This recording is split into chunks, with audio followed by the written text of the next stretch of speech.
Chapter 2. Lesson 2. Why teach financial literacy? It's not how much money you make, it's how much money you keep. In 1990, Mike took over his father's empire and is, in fact, doing a better job than his dad did. We see each other once or twice a year on the golf course. He and his wife are wealthier than you can imagine. Rich Dad's empire is in great hands, and Mike is now grooming his son to take his place, as his dad had groomed us. In 1994, I retired at the age of 47, and my wife Kim was 37. Retirement does not mean not working. For us, it means that, barring unforeseen cataclysmic changes, we can work or not work, and our wealth grows automatically, staying ahead of inflation. Our assets are large enough to grow by themselves. It's like planting a tree. You water it for years, and then one day it doesn't need you anymore. Its roots are implanted deep enough. Then the tree provides shade for your enjoyment. Mike chose to run the empire, and I chose to retire.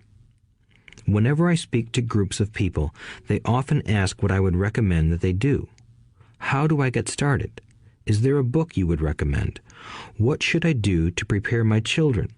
What is your secret to success? How do I make millions? Whenever I hear one of these questions, I'm reminded of the following story. The Richest Businessmen. In 1923, a group of our greatest leaders and richest businessmen held a meeting at the Edgewater Beach Hotel in Chicago. Among them were Charles Schwab, head of the largest independent steel company; Samuel Insull, president of the world's largest utility; Howard Hobson, head of the largest gas company; Ivar Kruger, president of International Match Company, one of the world's largest companies at that time; Leon Fraser, president of the Bank of International Settlements; Richard Whitney, president of the New York Stock Exchange; Arthur Cotton and Jesse Livermore, two of the biggest stock speculators; and Albert Fall, a member of President Harding's cabinet. 25 years later, 9 of these titans ended their lives as follows. Schwab died penniless after living for 5 years on borrowed money. Insull died broke in a foreign land, and Kruger and Cotton also died broke. Hobson went insane. Whitney and Albert Fall were released from prison, and Fraser and Livermore committed suicide. I doubt if anyone can say what really happened to these men. If you look at the date, 1923, it was just before the 1929 market crash and the Great Depression, which I suspect had a great impact on these men and their lives. The point is this. Today, we live in times of greater and faster change than these men did. I suspect there will be many booms and busts in the coming years that will parallel the ups and downs these men faced. I am concerned that too many people are too focused on money and not on their greatest wealth, their education. If people are prepared to be flexible, keep an open mind, and learn, they will grow richer and richer despite tough changes. If they think money will solve problems, they will have a rough ride. Intelligence solves problems and produces money. Money without financial intelligence is money soon gone. Most people fail to realize that in life, it's not how much money you make, it's how much money you keep. We've all heard stories of lottery winners who are poor, then suddenly rich, and then poor again. They win millions, yet are soon back where they started. Or stories of professional athletes who at the age of 24 are earning millions, but are sleeping under a bridge 10 years later. I remember a story of a young basketball player who a year ago had millions. Today, at just 29, he claims his friends, attorney, and accountant took his money, and he was forced to work at a car wash for minimum wage. He was fired from the car wash because he refused to take off his championship ring as he was wiping off the cars. His story made national news, and he is appealing his termination, claiming hardship and discrimination. He claims that the ring is all he has left, and if it was stripped away, he'll crumble. I know so many people who became instant millionaires, and while I am glad some people have become richer and richer, I caution them that in the long run, it's not how much money you make, it's how much you keep and how many generations you keep it. So when people ask, "Where do I get started?" or "Tell me how to get rich quick," they often are greatly disappointed with my answer. I simply say to them what my rich dad said to me when I was a little kid. If you want to be rich, you need to be financially literate. That idea was drummed into my head every time we were together. As I said, my educated dad stressed the importance of reading books, while my rich dad stressed the need to master financial literacy. If you are going to build the Empire State Building, the first thing you need to do is dig a deep hole and pour a strong foundation. If you are going to build a home in the suburbs, all you need to do is pour a 6-inch slab of concrete. Most people, in their drive to get rich, are trying to build an Empire State Building on a 6-inch slab. Our school system, created in the agrarian age, still believes in homes with no foundation.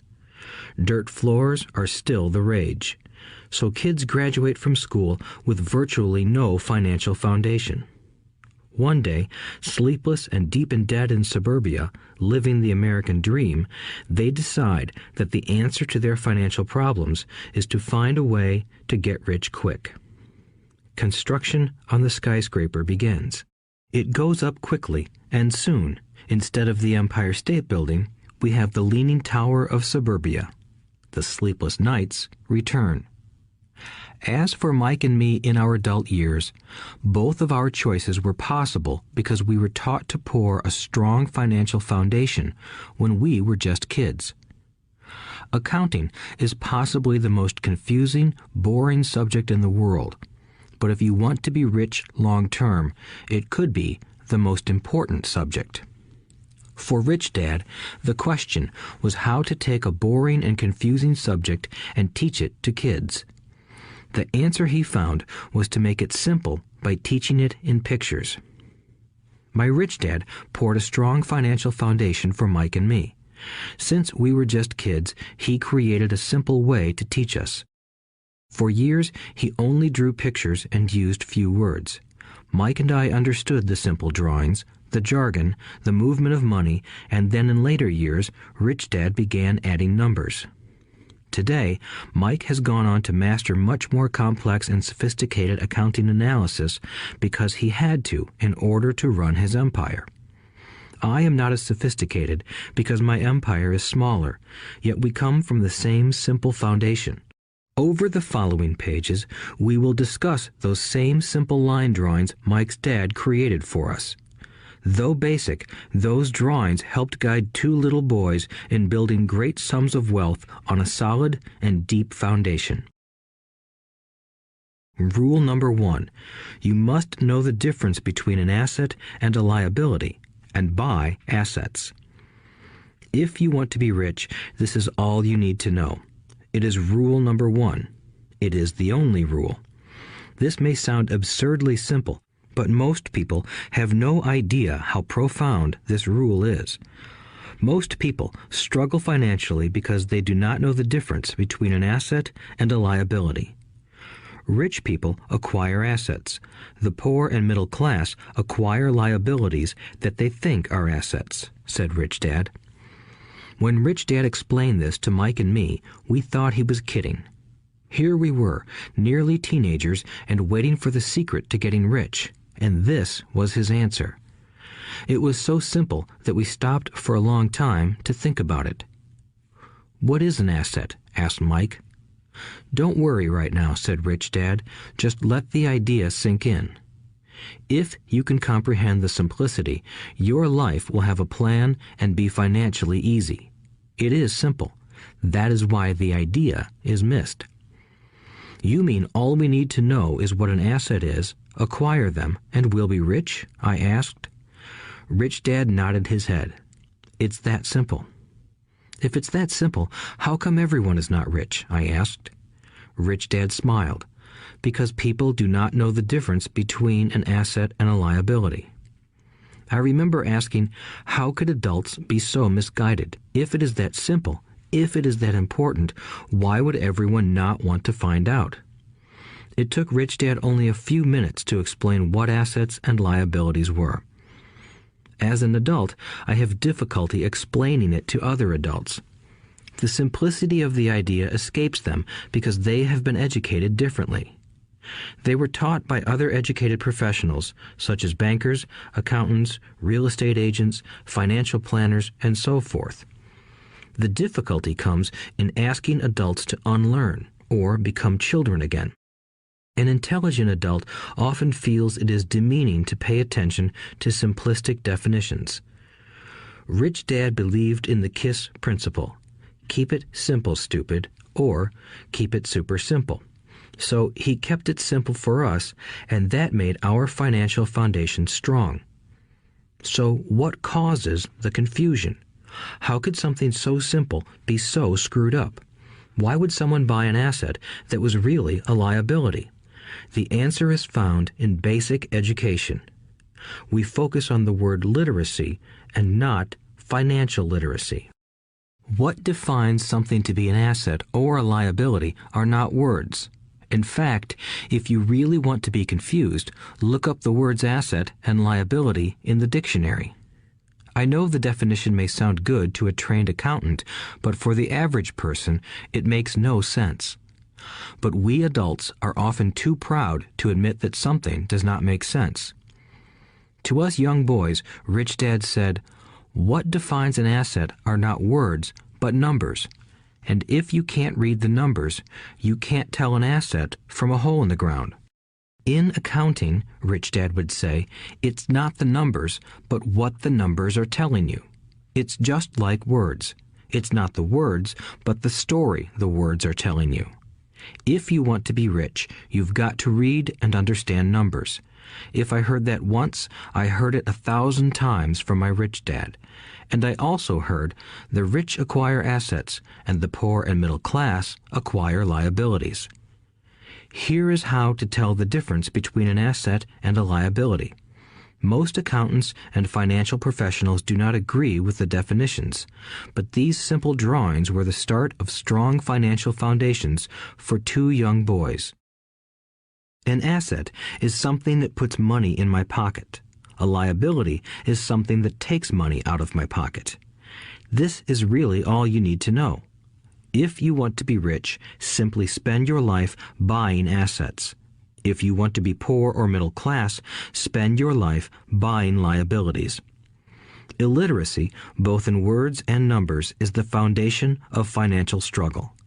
If people are having difficulties financially, there is something that they don't understand, either in words or numbers. The rich are rich because they are more literate in different areas than people who struggle financially. So if you want to be rich and maintain your wealth, it's important to be financially literate in words as well as numbers. Numbers alone mean little, just as words out of context mean little. It's the story that counts. In financial reporting, reading numbers is looking for the plot, the story of where the cash is flowing. In 80% of most families, the financial story paints a picture of hard work to get ahead. However, this effort is for naught because they spend their lives buying liabilities instead of assets. Everyone has living expenses, the need for food, shelter, and clothing. It is the cash flow that tells the story of how a person handles their money. The reason I started with the story of the richest men in America is to illustrate the flaw in believing that money will solve all problems. That is why I cringe whenever I hear people ask me how to get rich quicker or where they should start. I often hear, "I'm in debt, so I need to make more money." But more money will often not solve the problem. In fact, it may compound the problem. Money often makes obvious our tragic human flaws, putting a spotlight on what we don't know. That is why, all too often, a person who comes into a sudden windfall of cash, let's say an inheritance, a pay raise, or lottery winnings, soon returns to the same financial mess, if not worse than the mess they were in before. Money only accentuates the cash flow pattern running in your head. If your pattern is to spend everything you get, most likely an increase in cash will just result in an increase in spending. Thus the saying, "A fool and his money is one big party." I have said many times that we go to school to gain scholastic and professional skills, both of which are important. We learn to make money with our professional skills. In the 1960s, when I was in high school, if someone did well academically, people assumed this bright student would go on to be a medical doctor because it was the profession with the promise of the greatest financial reward. Today, doctors face financial challenges I wouldn't wish on my worst enemy. Insurance companies taking control of the business, managed healthcare, government intervention, and malpractice suits. Today, kids want to be famous athletes, movie stars, rock stars, beauty queens, or CEOs because that is where the fame, money, and prestige are. That is the reason it is so hard to motivate kids in school today.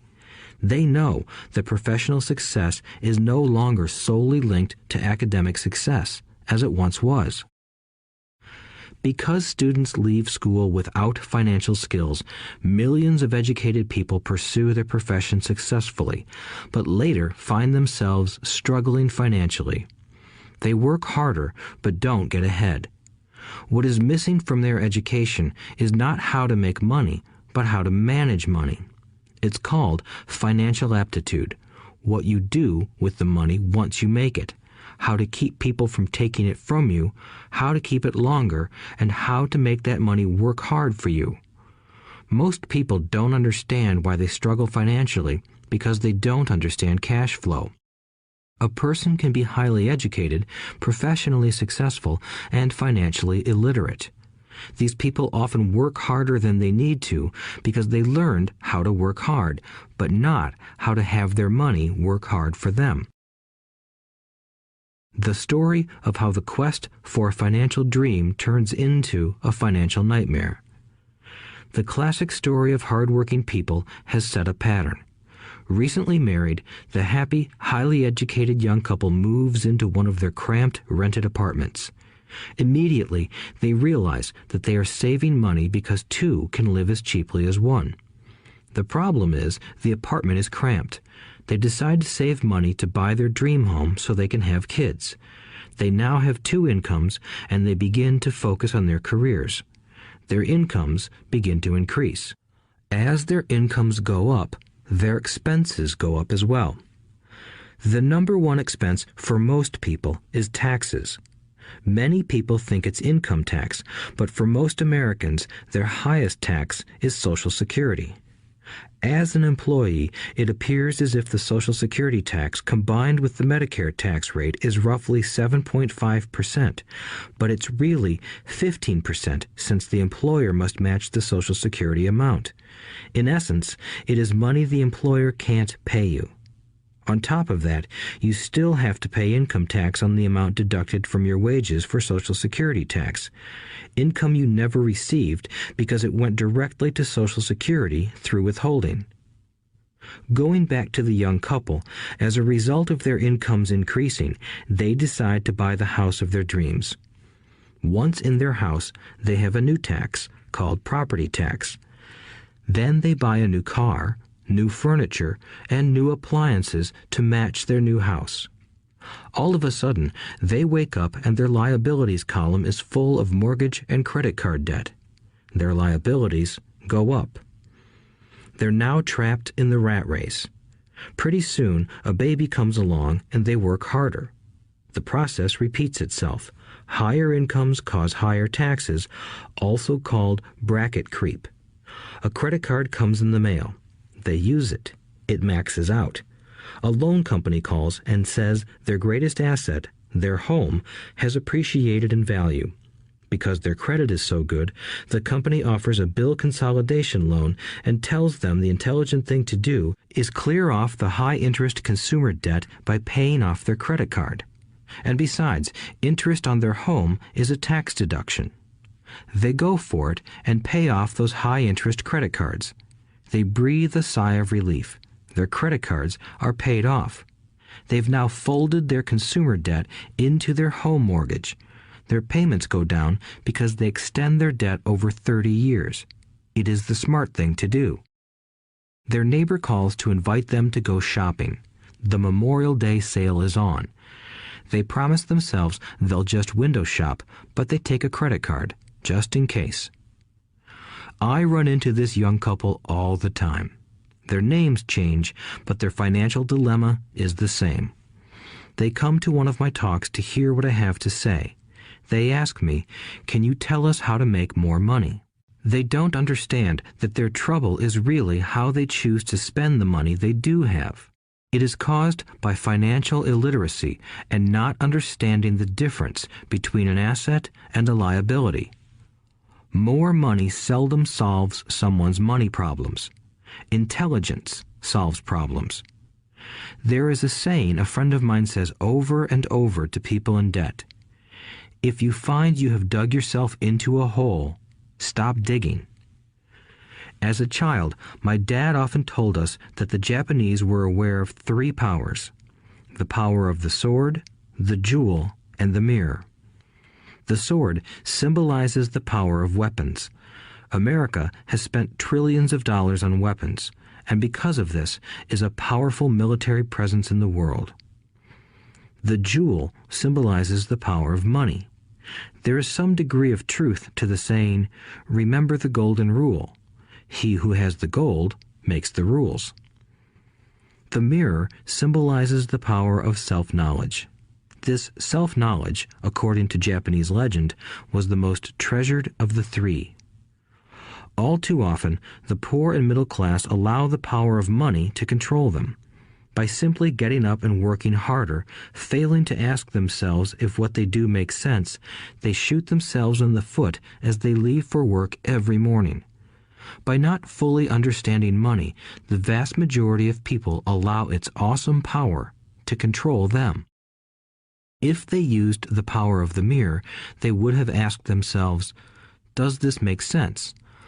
All too often, instead of trusting their inner wisdom, that genius inside, most people follow the crowd. They do things because everybody else does them. They conform rather than question. Often, they mindlessly repeat what they have been told. Diversify. Your home is an asset. Your home is your biggest investment. You get a tax break for going into greater debt. Get a safe job.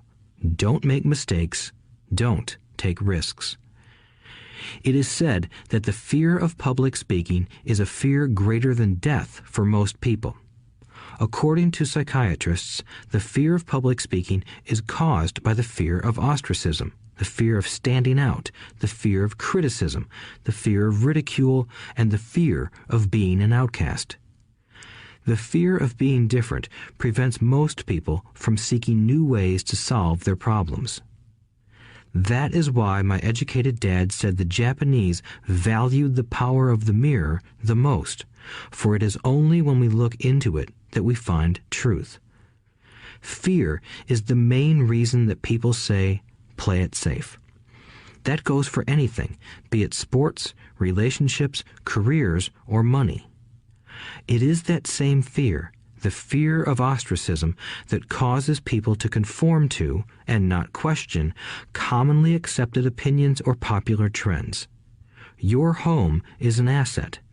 Get a bill consolidation loan and get out of debt. Work harder. It's a promotion. Someday I'll be a vice president. Save money. When I get a raise, I'll buy us a bigger house. Mutual funds are safe. Many financial problems are caused by trying to keep up with the Joneses. Occasionally, we all need to look in the mirror and be true to our inner wisdom rather than our fears. By the time Mike and I were 16 years old, we began to have problems in school. We were not bad kids. We just began to separate from the crowd. We worked for Mike's dad after school and on weekends. Mike and I often spent hours after work just sitting at a table with his dad while he held meetings with his bankers, attorneys, accountants, brokers, investors, managers, and employees. Here was a man who had left school at 13 who was now directing, instructing, ordering, and asking questions of educated people.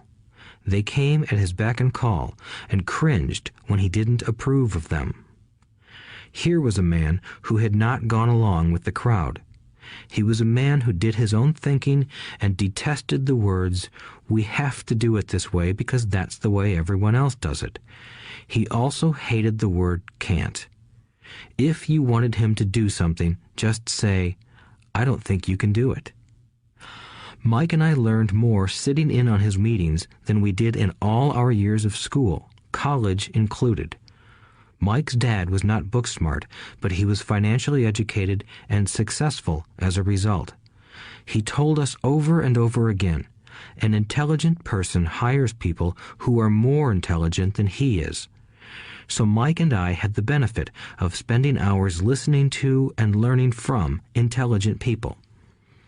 But because of this, Mike and I couldn't go along with the standard dogma our teachers preached, and that caused problems. Whenever the teacher said, "If you don't get good grades, you won't do well in the real world," Mike and I just raised our eyebrows. When we were told to follow set procedures and not deviate from the rules, we could see how school discouraged creativity.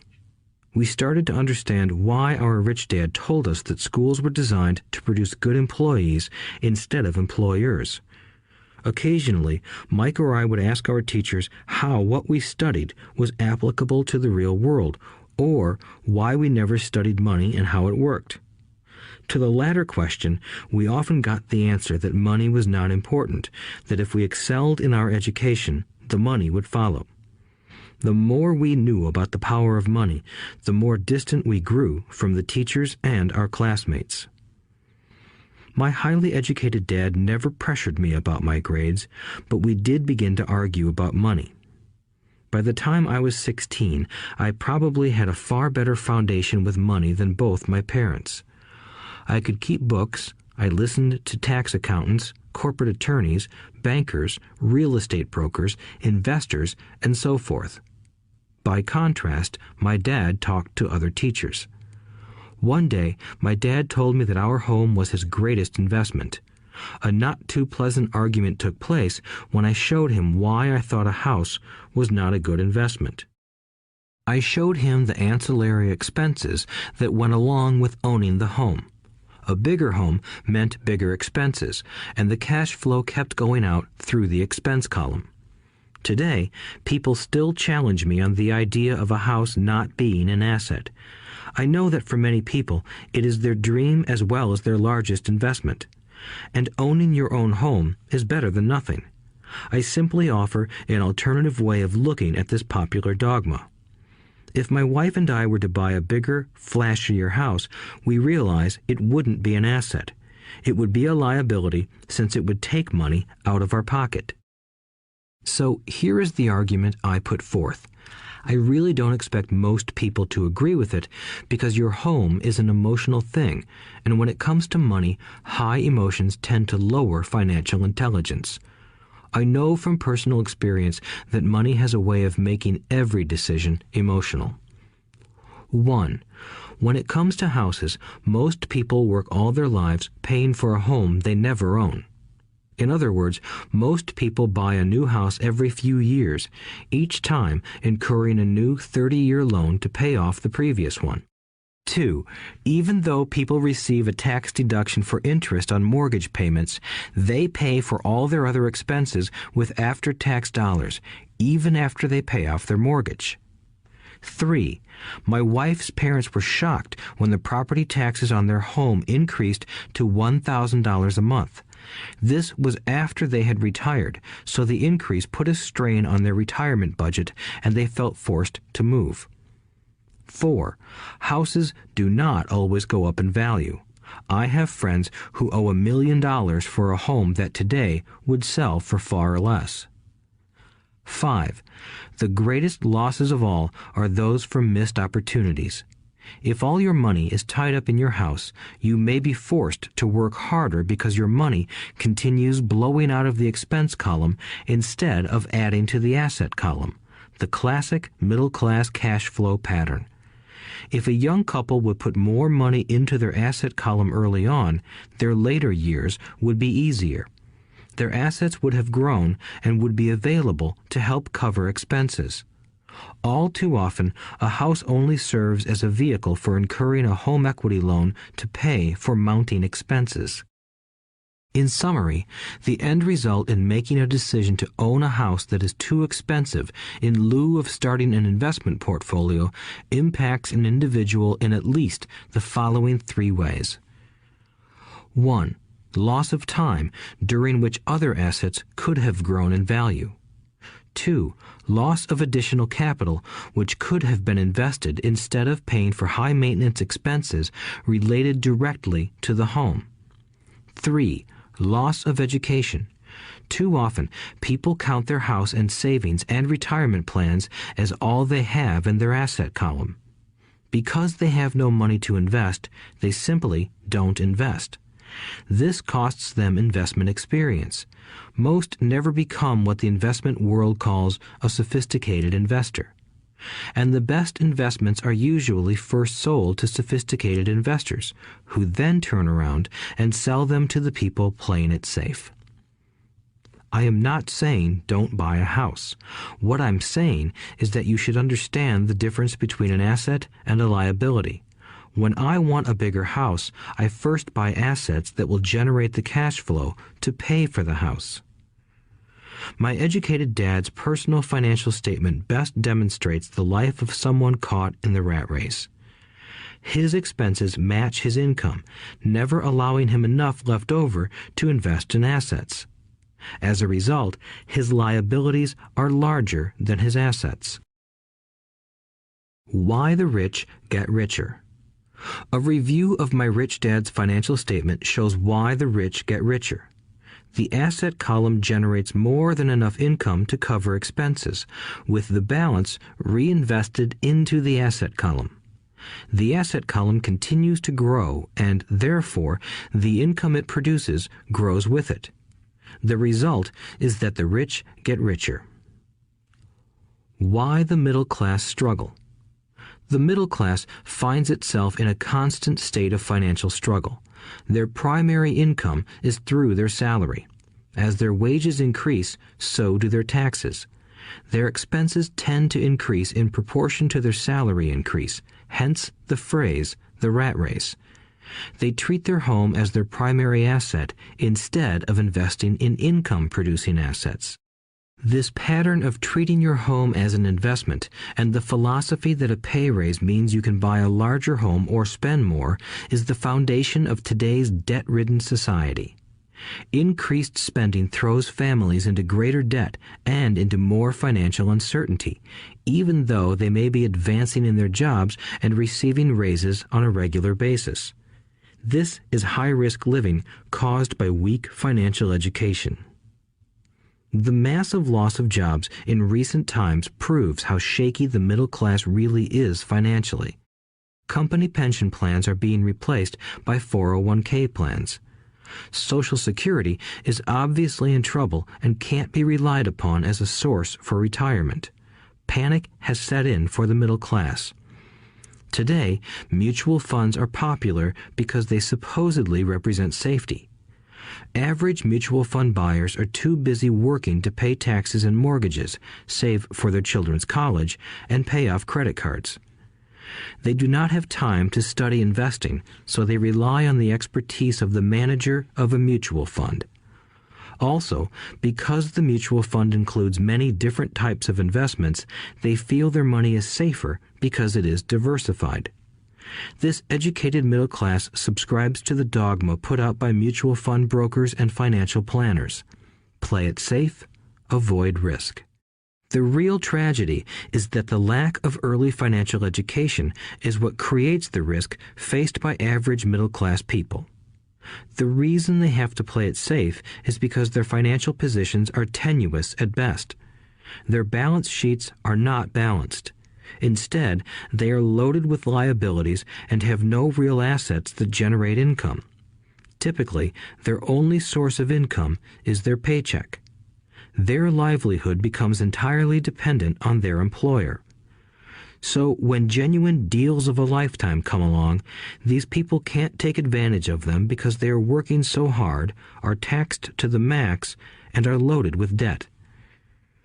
As I said at the start of this section, the most important rule is to know the difference between an asset and a liability. Once you understand the difference, concentrate your efforts on buying income-generating assets. That's the best way to get started on a path to becoming rich. Keep doing that and your asset column will grow. Keep liabilities and expenses down so more money is available to continue pouring into the asset column.